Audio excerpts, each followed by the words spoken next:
سلامونه، نیکې هیلې، ښې چارې او احترامات. آیا کله مو فکر کړی چې د افغانستان په تېر وخت کې د غریبو ولس، د کارګرانو او د بزګرانو ژوند څنګه و؟ چې د 2 وره ډوډۍ لپاره به خپل کلي، خپل کورونه پرېښودل او لرو ښارونو ته به راستنېدل او اوږدې مسافرۍ به یې کولې. آیا دوی له کومو ستونزو سره مخامخ وو؟ نن درسره د پښتو ادب یو داسې شاهکاره ناول درته وړاندې کومه چې نوم یې دی د بنګ مسافري. دا ناول کې لیکل شوي چې د افغان ټولنې د محرومې طبقې سره کوم ظلم روان دی، د ملکانو، د خانانو، د پیوډلز لخوا. په دا کې دا ټول شیان را په ګوته کړي دي چې کوم ظلم روان دی د دوی سره. دا ناول بل چا نه دی لیکلی، دا د افغانستان پخواني ولسمشر او د خلق ډیموکریټیک ګوند مشر نور محمد ترې کې لیکلی دی. نور محمد ترې کې دا ناول قام ته یو پیرزوینه ده. په دې ناول کې د کوزې طبقې، د کارګرانو، د مزدوري طبقې، د بزګرانو ژوند بیان کړی دی چې آیا له دوی سره کمې ستونزې دي، دوی ته په ژوند تېرولو کې کمې ستونزې. دا خبره ده د بنګ او د وران. بنګ په کلي کې د ځمکوالو، د ملکانو، خانانو، پیوډلز لخوا د ډېر ظلم، د جبر لاندې ژوند تېروي. دوی د ملکانو او د خانانو د مالي فشار لاندې را روان دي. چیرې په دغه ظالم نظام کې چې اوبه لومړی د مالک، د پیوډلز، د ملا و باغ ته ځي او د هغه باغ ورمړوي.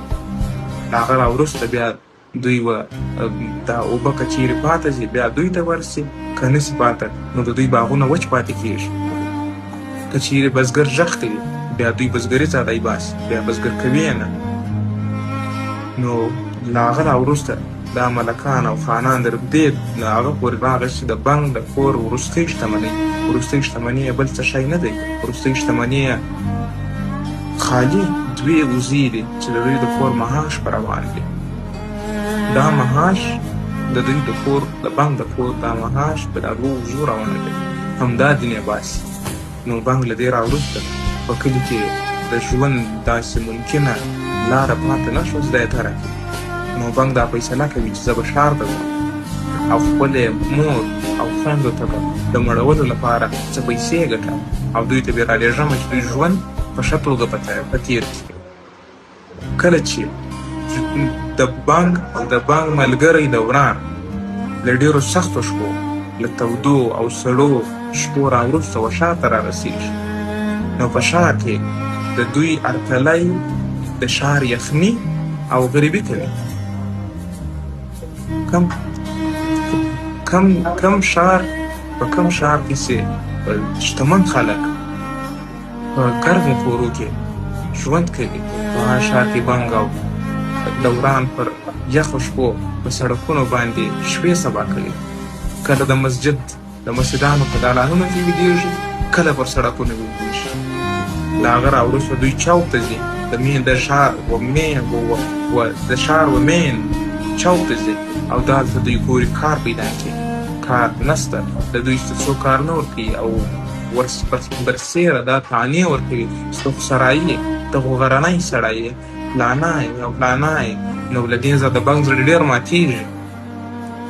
بنګ اریانه چې دا خو در کلي هم ډېر وحشتناکه دی ښار، دا خو ډېر در کلي هم په 100 چنده وحشتناکه دی. نو دی د ده سره هغه اوزار هم نه وي چې دی یو کار په برابر کړي، ټولز نه وي د کوم د کار کولو اوزار. نو راوروسته دی په یو داسې دا کوچني او په دوړجن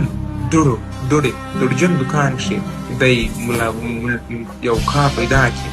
هغه کار وي د کشمشو چې کومه کچره پاتېږي دا پاکوي، هم په یوازې په 4 افغانۍ باندې د ورځې. له هغه راوروسته په دې ګودام کې دته د خوړلو، د کشمشو د خوړلو اجازه هم نه وي چې دا کشمش وخوري.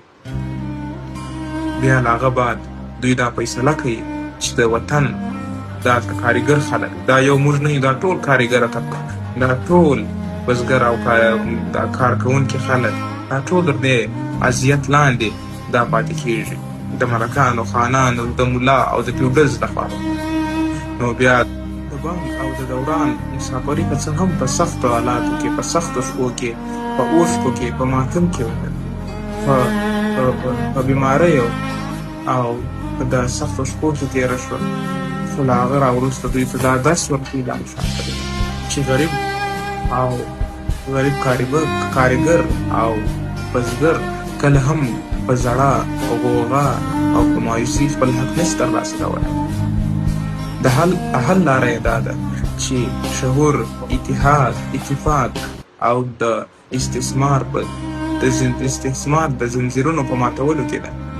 که څه هم دوی شاته له ماتو زړونو سره راغلي وو، خو بیرته کلي ته دوی له ویښو ذهنونو سره، د ښه ارادو سره برته ستنېږي. که تاسو غواړئ د افغانستان د تېر وخت د بزګرانو او د کارګرانو ژوند د نږدې څخه ووینئ، نو تاسو د نور محمد تره کې دا ناول د بانک مسافري هرومرو ولولئ. مهرباني.